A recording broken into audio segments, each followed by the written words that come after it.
이 본문은 우리가 너무 잘 알지요. 내용은 좁은 문과 넓은 문에 관한 말씀이 되겠습니다. 그래서 오늘은 이 좁은 문을 선택할 것이냐 넓은 문을 선택할 것이냐 이 결단을 하자는 그런 뜻에서 신앙의 결단이라는 주제로 은혜를 받고자 합니다. 우리 앞에는 두 개의 문이 있는데 좁은 문을 택하여 들어갈 것인가 아니면 넓은 문을 택하여 들어갈 것인가 어느 문으로 들어갈 것인가를 결단을 이 시간 할 수 있기를 바랍니다. 여러분들은 어떻습니까? 좁은 문으로 들어가기를 원하십니까? 아니면 넓은 문으로 들어가기를 원하십니까? 이 두 개의 문은 우리를 다 부르고 있습니다. 이리로 오라고, 서로 오라고 합니다. 이제 우리는 어느 문으로 들어갈지를 우리 자유의지를 가지고 결단을 해야 하는 겁니다. 그래서 신앙의 결단이라는 겁니다. 좁은 문은 천국으로 가는 문이고 넓은 문은 지옥으로 가는 문입니다. 좁은 문은 축복으로 가는 문이라면 넓은 문은 저주로 가는 문이라는 것입니다. 좁은 문은 생명의 문이라면 넓은 문은 죽음, 사망의 문이라 할 수 있습니다. 여러분은 어느 문을 선택을 하시겠습니까? 이제 결단의 시간이 왔습니다. 옛부터 우리 인생을 길 가는 나그네라고 하지 않습니까? 그래서 길손이라고 합니다. 그러나 누구나 다 매일 이 인생의 길을 걸어가고 있습니다. 어제도 걸어갔고 오늘도 걸어가고 있고 내일도 걸어가야 합니다. 우리 앞에서도 이미 수많은 사람들이 우리 앞서 이 길을 걸어갔습니다. 우리 뒤에도 수많은 사람들이 이 인생의 길을 따라오고 있습니다. 인생의 길에 가장 중요한 것이 있다면 그것이 무엇이겠습니까? 그것은 내가 과연 어떤 길을 걸어가고 있는가 하는 것이 아니겠습니까? 내가 과연 지금 바른 길로 가고 있는가, 바르지 못한 길로 가고 있는가, 이것이 아니겠습니까? 에레미야서 21장 8절에 보면 하나님께서 우리 인생들에게 이런 말씀을 하셨죠. 보라, 내가 너희 앞에 생명의 길과 사망의 길을 두었노니. 그렇게 말씀하셨습니다. 우리 앞에 생명의 길이 놓여 있습니다. 또 한쪽에는 우리 앞에 사망의 길도 놓여 있습니다. 오늘 본문 말씀을 통하여 예수님도 같은 말씀을 하셨습니다. 좁은 길을 택하여 그리로 들어가라고 하셨고 넓은 길을 택해서는 안 된다라고 주님이 말씀하셨습니다. 좁은 길은 처음에는 험한 길처럼 보입니다. 그리고 무척 어려워 보입니다. 그렇지만 실상은 그 길이 생명의 길입니다. 많은 사람들이 걸어가는 넓은 길이 처음 보기에는 좋아 보입니다. 아주 편안해 보입니다. 가기도 쉬워 보입니다. 그러나 결국은 그 길은 사망의 길이라는 것입니다. 우리 앞에도 이 두 가지 길이 놓여 있다고 보아야 합니다. 여러분. 생명의 길과 사망의 길입니다. 이 두 가지 길 중에 어느 쪽 길을 택하느냐, 선택하는 그 선택은 오롯이 오늘 우리가 해야 하는 줄로 믿습니다. 반드시 우리가 생각해야 할 것이 있습니다. 어느 길을 선택하느냐에 따라서 그 결과는 엄청나게 달라진다는 것입니다. 우리나라에서 제일 높은 산이 어느 산입니까? 백두산이겠지요. 백두산 꼭대기에는 천지 호수가 있습니다. 천지의 좌우편으로는 큰 강이 흘러내리고 있습니다. 서쪽으로 흘러내리는 강을 우리는 압록강이라고 합니다. 이 강은 흘러서 서해로 들어가게 되어 있습니다. 천지의 동쪽으로 흘러내리는 강은 우리는 두만강이라고 합니다. 이 강은 동해로 흘러 들어가게 되는 것입니다. 여름철에 비가 내립니다. 빗방울이 조금이라도 서쪽으로 기울어지면 압록강이 되어 서해로 들어가는 것입니다. 그러나 반면에 빗방울이 조금만 동쪽으로 기울어지게 되면 그것은 두만강이 되어 동해로 들어가게 된다는 것입니다. 처음에는 똑같이 천지라는 호수에서 시작합니다.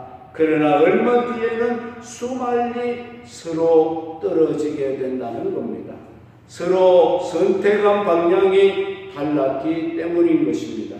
가는 길이 달랐기 때문에 그 결과도 엄청나게 차이가 나게 되는 것입니다. 마찬가지입니다. 우리가 어떤 길을 선택했느냐는 대단히 중요하고 또 중요하다는 겁니다. 우리가 선택하는 방향에 따라서 그 결과는 엄청나게 달라질 수 있기 때문이라는 것입니다. 엘리야 선지자가 이스라엘 백성들을 모아놓고 너희가 언제까지 둘 사이에 머뭇거리겠느냐, 바알이 참신이면 바알을 쫓고 하나님이 참신이면 하나님을 쫓아라. 그렇습니다. 교회를 다니면서도 예수를 믿는다고 하면서도 언제까지 둘 사이에서 결정을 내리지를 못하고 머뭇거리는 사람이 되겠느냐, 그 말씀입니다. 하나님이냐 세상이냐 주일이냐 주의 일이냐 육신의 일이냐, 이 두 사이에서 결정을 내리지 못하고 마음의 갈피 잡지를 못하고 있는 사람들이 오늘날도 많습니다. 그러나 예수님은 우리에게 뭐라고 말씀하셨습니까? 한 사람이 두 주인을 섬길 수 없다라고 했습니다. 같은 마음으로 한 마음으로 하나님과 세상을 동시에 섬길 수 없다는 겁니다. 생명의 길로 가지 아니하면 우리도 모르는 사이에 내가 멸망의 길로 가게 된다는 사실을 잊어서는 안 된다는 것입니다. 우리는 2023년도에 어느 길을 가야 하겠는가? 이제 우리의 신앙의 결단이 필요하다는 것입니다. 첫 번째는 두 종류 문에 대해서 생각해 보겠습니다. 예수님은 좁은 문이 있고 넓은 문이 있다라고 말씀하셨습니다. 생명으로 인도하는 문은 좁기 때문에 좁은 문을 통과하라고 말씀하고 있습니다. 예수님은 왜 생명으로 인도하는 문을 좁은 문이라고 말씀하셨습니까? 그 이유가 있습니다. 요한복음 10장 9절에 예수님은 자신을 가리켜서 나는 양의 문이라고 말씀하셨습니다. 내가 문이니 누구든지 나로 말미암아 들어가면 구원을 얻고 또 들어가며 나오며 꼴을 얻게 되리라고 했습니다. 그러므로 누구든지 예수님 자신인 그 문을 통과하지 않고는 이 세상에서 구원받을 사람이 아무도 없다, 그 말씀이 되는 줄로 믿으시기 바랍니다. 사도행전 4장 12절에 보면 다른 이로서는 구원을 얻을 수 없나니 천하 인간의 구원 얻을 만한 다른 이름을 우리에게 주신 일이 없음이라고 했습니다. 예수 그리스도를 통하지 않고는, 문이신 예수님을 통하여 들어가지 않고는, 예수 그리스도를 믿지 않고는 하늘나라로 들어갈 수 있는 사람이 아무도 없다. 아멘. 믿습니까? 아멘. 이렇게 볼 때 여기서 말씀하는 좁은 문이라는 것은 예수 그리스도를 믿는 믿음의 문이라고 생각할 수가 있겠습니다. 그렇다면 세상에서 아무리 지위가 높고 아무리 훌륭한 사람이라고 할지라도 예수 그리스도를 믿는 믿음이 그 마음에 없으면 그 사람은 아직도 넓은 길에서 헤매고 다니고 있다는 것을 우리는 알 수 있는 것입니다. 우리가 이 좁은 문, 믿음의 문과 관련해서 꼭 알고 넘어가야 할 것은 두 가지 사실이 있습니다. 첫째는 이 좁은 문은 너무나 좁기 때문에 여러 사람이 한꺼번에 그 문을 통과할 수가 없다는 것입니다. 한 사람씩 그 문을 통과해야 한다는 겁니다. 한 사람씩만 그 문을 통과할 수 있다 이것입니다. 이렇듯이 우리에게 무엇을 일깨워주는 말씀이 되겠습니까? 나의 구원을 대신해 줄 수 있는 사람은 아무도 없다는 겁니다. 내가 부모님을 따라서 그 문을 들어갈 수가 없다는 겁니다. 내가 아내를 따라서 그 문에 들어갈 수가 없다는 겁니다. 내가 남편을 따라서 그 문에 들어갈 수가 없다는 것입니다. 그 문은 좁기 때문에 여러 사람이 한꺼번에 들어가지 못합니다. 자기의 믿음으로만 그 문을 통과할 수 있는 좁은 문인 줄 믿으시기를 바랍니다. 그렇기 때문에 모든 사람은 자기가 믿어야 되는 거예요. 자기가 믿으면 아무 소용이 없습니다. 우리 부모가 잘 믿어주니 나는 그냥 갈 거다. 아니올시다. 우리 아내가 저렇게 신앙생활 잘하니 나는 그냥 우리 아내 처마자를 잡고 갈 거다. 아닙니다. 갈 수 없습니다. 그 문은 너무 좁기 때문에 둘이 들어갈 수 없다는 거예요. 한 사람씩만 자기의 믿음으로만 통과할 수 있는 좁은 문인 것입니다. 그 다음에 또 한 가지 더 기억할 것은 한 번은 예수님이 제자들에게 이런 말씀을 하셨습니다. 부자가 천국에 들어가는 것이 얼마나 어려운지 약대가 바늘귀로 들어가는 것보다 더 어렵다 이렇게 말씀하셨어요. 여러분 생각해 보십시오. 낙타가 어떻게 바늘귀로 들어갈 수가 있겠습니까? 이것은 전혀 불가능한 것을 말씀합니다. 옛날부터 예루살렘 성에는 여러 문이 있었습니다. 동문이 있고 서문이 있고 남문이 있고 북문이 있고 근데 그 가운데 하나가 또 더 있는데 그 문이 바늘귀 문이라는 작은 문이 있었다는 것입니다. 이 바늘귀 문은 좌우로는 아주 가파른 비탈길이 되어 있고 다른 곳으로는 들어갈 수 없게 되어 있는 그런 문입니다. 그쪽 방향으로 이제 예루살렘 성을 향하여 들어오는 사람들은 유일한 그 바늘귀 문을 통과해야만 그 예루살렘 성 안으로 들어가게 되어 있다는 것입니다. 상인들이 멀리서 약대의 등에다가 물건을 잔뜩 싣고 옵니다. 예루살렘 성으로 들어가기 위하여 바늘귀 문을 통과하려고 하는데 그게 통과가 되겠습니까? 그래서 낙타에 실려있는 모든 짐을 다 내려놓고 그 다음에 낙타의 머리를 숙이게 하고 낙타의 무릎을 꿇게 하고 그리고 나서 그 간신히 바늘귀 문을 통과를 하게 된다는 것입니다. 아마 예수님도 이 말씀을 하실 때에 바늘귀 문을 연상해서 하신 말씀이 아닌가 그렇게 생각해 봅니다. 약대가 바늘귀를 통과하려면 먼저 짐을 다 내려놓아야 하듯이 우리도 좁은 구원의 문을 통과하기 위해서는 먼저 우리가 가진 모든 짐부터 다 내려놓아야 합니다. 그 짐을 짊어지고는 들어갈 수가 없습니다.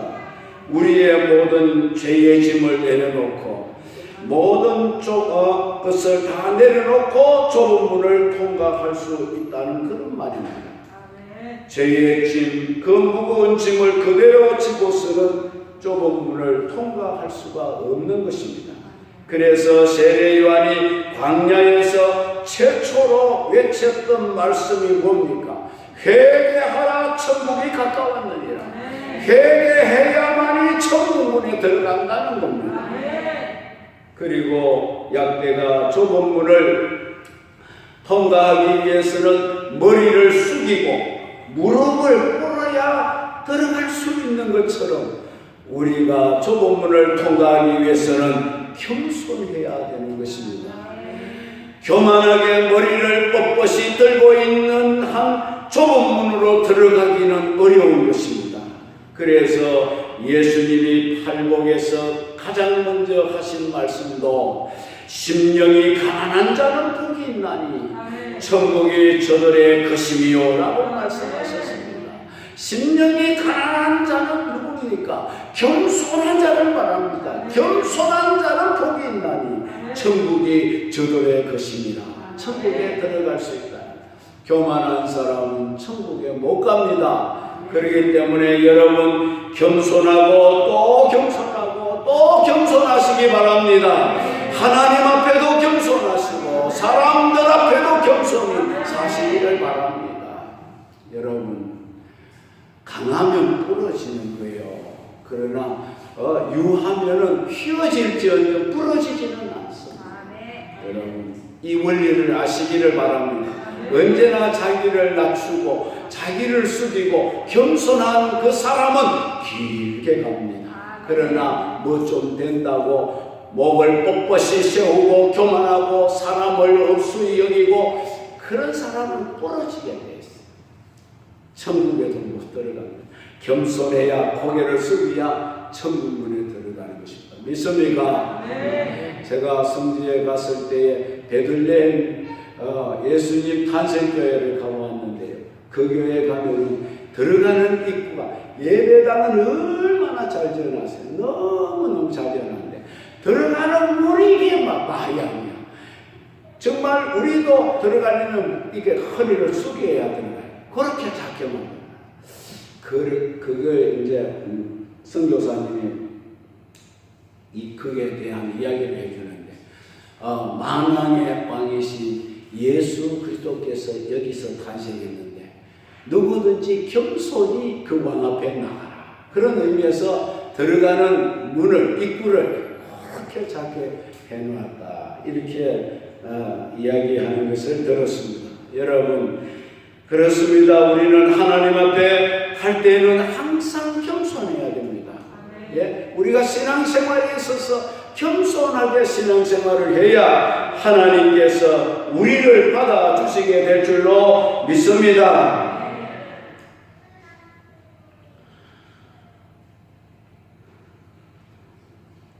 요한복음 14장 6절에 보면 내가 곧 길이요 진리요 생명이니 나로 말미암지 않고는 아버지께로 올 자가 없나니라고 했습니다. 예수님 자신이 곧 길이라고 했습니다. 좁은 길. 예? 두 번째는 두 종류의 길에 대해서 말씀을 하고 있습니다. 예수님은 좁은 길이시라고 했습니다. 길은 곧 예수님을 가리키는데 이 좁은 길로 가면은 그 길이 너무나 험하고 그 길이 너무나 가기가 어렵다는 것입니다. 예수 따라가는 길은 결코 쉬운 길이 아닙니다. 십자가를 지는 길입니다. 죽음도 각오해야 하는 길입니다.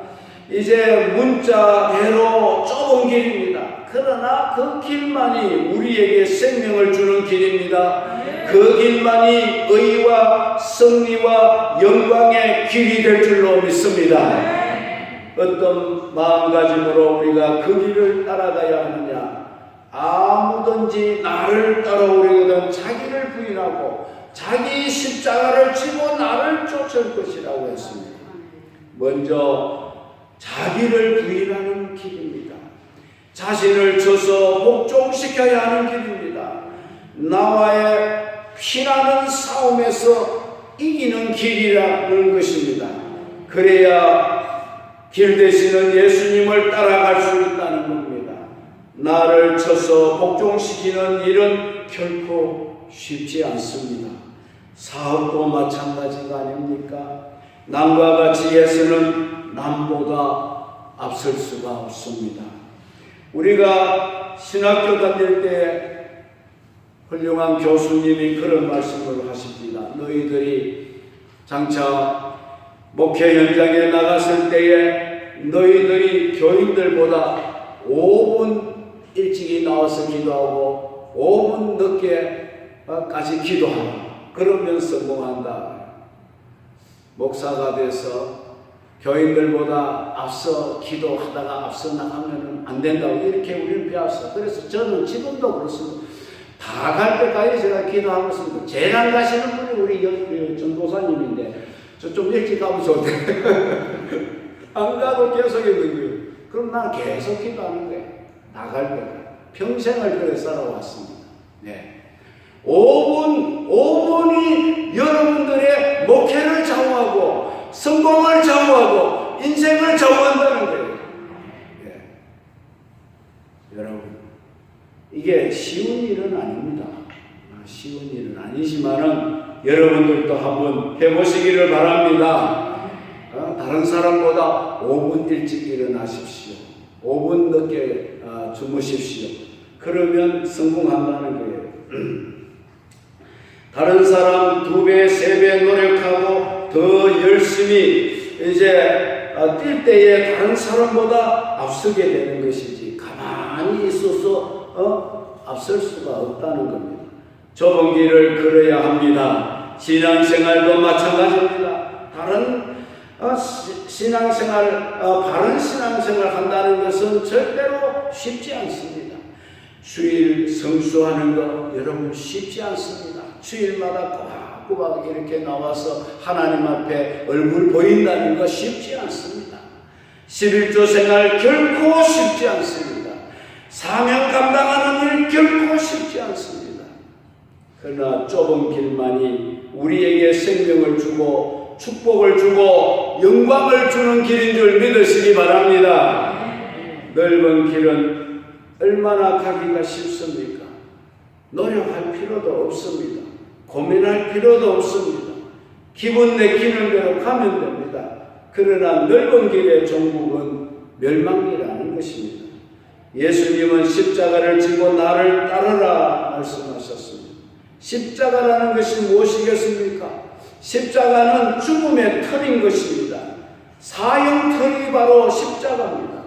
십자가를 지라고 하는 것은 죽음을 각오하라는 말씀입니다. 우리는 신앙생활 보통 마음으로 하면 안 됩니다. 죽을 각오를 가지고 신앙생활을 해야 될 줄로 믿습니다. 교회에서 여러분 섬기는 것이 보통으로 마음 먹고 섬기는 것이 아닙니다. 이거는 내가 죽을 각오를 가지고 하는 거예요. 순교 정신으로 신앙생활을 해야 할 줄 믿습니다. 에서더처럼 죽으면 죽으리라. 그런 각오를 가지고 신앙생활을 하라는 겁니다. 이 길만이 우리를 천국으로 인도하는 길이 될 줄로 믿습니다. 세 번째는 두 종류의 사람입니다.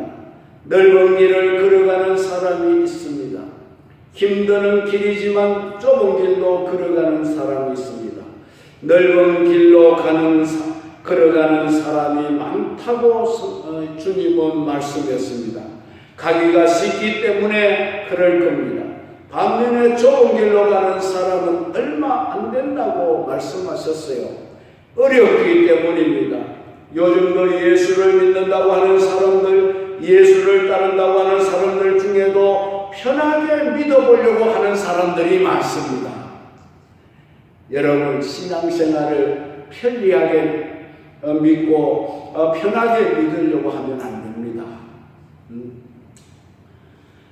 그래서 요즘 교회는 점점 대형화되어 가고 있지 않습니까? 수만 명이 모이는 대형 교회들이 많이 있습니다. 1000명 이하로 모이는 교회는 대형 교회 축에 들지도 못합니다. 사람들이 큰 교회를 선호하고 큰 교회를 찾아가는 이유가 다 있습니다. 큰 교회에 가면 일단 편하다는 겁니다. 모든 게 편해. 불편한 게 없습니다. 예배당을 잘 지어놨습니다. 의자도 너무너무 앉으면 편합니다. 네. 그리고 뭐 여러 가지 기관 시설들이 다 잘 되어 있습니다.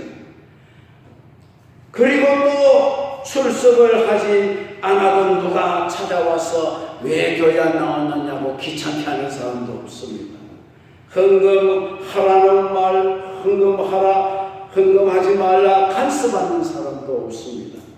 일하라, 일하지 말라 간섭하는 사람도 없으니 큰 교회가 편안하다는 겁니다. 누가 누군지도 모르고 서로 모르는 사이에 그렇게 생활하는 것이 좋다는 겁니다. 그러나 이런 태도는 예수님이 바라시고 원하시는 좁은 문의 신앙의 태도는 아닌 줄로 믿습니다. 장로, 집사, 권사는 명예직이 아닙니다. 집사라는 말은 디아코노스라는 말인데, 디아라는 말은 그 원뜻이 이리저리 다닌다 그런 뜻이에요. 이리저리 다닌다. 코노스는 먼지를 일으키는 사람이라는 뜻이에요. 이 두 가지가 합성되어서 집사라는 그런 단어가 생기게 된 겁니다. 집사는 어떤 사람이냐? 이리저리 여기저기 다니면서 먼지를 일으키면서 교회 안팎에 먼지를 털고 청소하고 봉사하는 사람이라 그런 뜻입니다. 믿습니까? 네?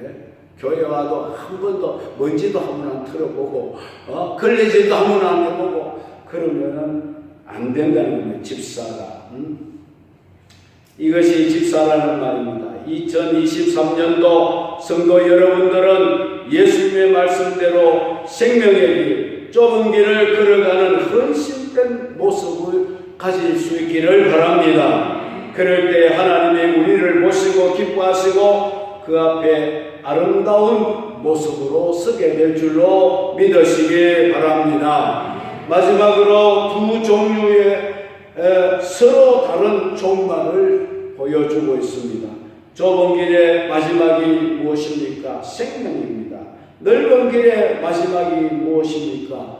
멸망인 것입니다. 우리 인생의 행로의 두 가지 종말이 기다리고 있습니다. 한쪽은 생명, 또 다른 한쪽은 사망인 것입니다. 생명과 사망과 천당과 지옥, 이것은 우리 인생의 가장 엄숙한 진리 가운데 하나입니다.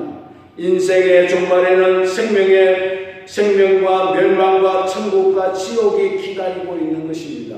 이것을 우리는 잊어서는 절대로 안 되는 것입니다. 우리 인생은 일방통행이 아닙니까? 다시 돌아올 수 없는 것이 인생입니다.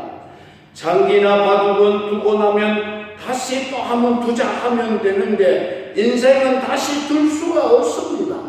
한 번 가면 다시 되돌릴 수 없는 것이 인생이기 때문입니다. 그래서 일방통행 인생이라고 하지 않습니까? 한 번 발을 잘못 들여 놓으면 영원토록 망하는 길로 갈 수밖에 없습니다.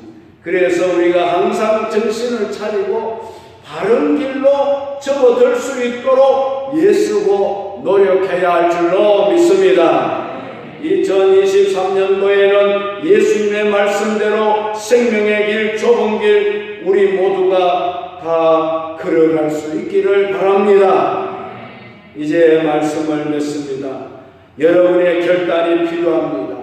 혹시 아직도 여러분들 가운데 이 좁은 문을 통과하지 못하신 분은 없습니까? 마음의 문을 활짝 여시기 바랍니다. 예수 그리스도를 여러분의 구주로 영접하시기를 바랍니다. 우리는 내일 일을 알 수가 없습니다. 그러므로 우리의 결단을 내일로 미루지 마시기를 바랍니다. 너희 생명이 무엇이냐? 잠깐 보이다가 없어지는 안개 같은 것이니라고 했습니다. 언제 어디서 어떻게 될지 알지 못하는 것이 우리 인생이 아닙니까? 그러니 내일로 미루지 말고 일생일대의 가장 중요한 결단을 바로 지금 이 자리에서 이 순간에 내리는 여러분이 되시기를 바랍니다. 그리고 이 좁은 문은 통과를 하였지만 아직도 넓은 길의 방식으로 살아가고 있는 분들은 없습니까? 예수님이 가신 그 길을 생각하고 좁은 길, 생명의 길로 걸어가시는 성도님들이 다 되시기를 바라겠습니다. 이 길이 처음에는 험해 보입니다. 그러나 따라가면 따라갈수록 우리에게 참된 기쁨과 평강을 주는 길이 바로 이 길이 아니겠습니까? 또 이 길만이 우리에게 영원한 소망이 되는 길인 줄로 믿습니다. 여기 모인 우리 사랑의 가족들은 한 사람도 빠짐없이 생명의 길을 선택할 수 있기를 바랍니다. 좁은 길을 선택하시기를 바랍니다. 영생의 길을 선택하시기를 바랍니다. 가기 좋고 하기 쉽다고 세상의 길을 택하지 마시기 바랍니다. 힘들고 어려워도 험한 길이라도 가시밭길이라도 여러분 고통스러운 길이라도 이 좁은 길을 선택하시기를 주의 이름으로 축원합니다.